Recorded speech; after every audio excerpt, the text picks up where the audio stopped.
بسم الله الرحمن الرحیم. ډاکټر محیدین نوري د عمومي داخله ناروغي متخصص معذب په سیدال ملجوي روغتون کې. دا چې دوستانو تاسو په جریان کې یاست، د حرارت درجه په کندهار ښار کې ورځ تر بلې د لوړېدو په حالت کې ده. احتمال د دې شته چې 40 درجې حرارت درجه لوړه سي. نو د حرارت درجه چې لوړېږي زموږ ستاسو صحت ته ډېر زیانمنه ده او د دې څخه یو حالت رامنځته کېږي چې دې ته موږ هیډ سټروک وایو، په عامه اصطلاح لمر زدګي او یا هم لمبه وهل ورته ویل کېږي.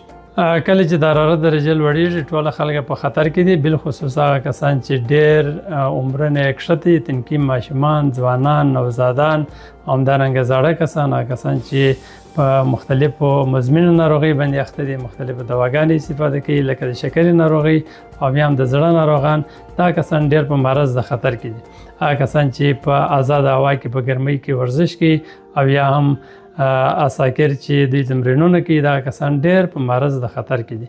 نو د 10 بجو څخه بیا تر 4 بجو پورې مو دوستان ته هیله دا ده چې دوی په خلاصو ځایونو کې کار ونه کړي. که بیا چیرې کار کوي د مجبوریت پر اساس، دوی باید د داسې شیانو څخه استفاده وکړي چې هغه نازک کالي، هغه چې د لمر شعاع په مقابل کې اساس نه دی ډېر، یعنې د لمر شعاع ډېره نه جذبوي لکه تور کالي، او یا هم پیکداره خولۍ و دوه څه استفاده وکړي، مایعات ډېر واخلئ او همدارنګه د یخو امامونو څخه، یخ شاورونو څخه استفاده وکړئ. که چیرې ضرورت پیدا سو، تاسو کولی شئ چې یو صحي طبي مرکز ته مراجعه وکړئ ترڅو ستاسو سره پر وخت باندې کومک او درملنه شروع سي. نو زموږ پیغام بیا هم دا دی ټولو کسانو ته چې ماشومان او زاړه کسان چې دوی خپل په اراده باندې ډېر نشي کولی چې ځانونه کنټرول کړي، نو دوی لپاره لازم اهتمامات په نظر کې ونیسي.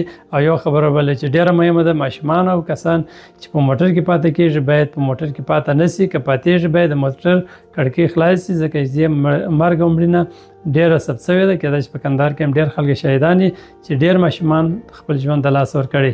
دا زموږ د نن ورځې صحیح پیغام. خدای چې استفاده مو کړي. ومن الله توفیق. السلام علیکم ورحمت الله وبرکاته.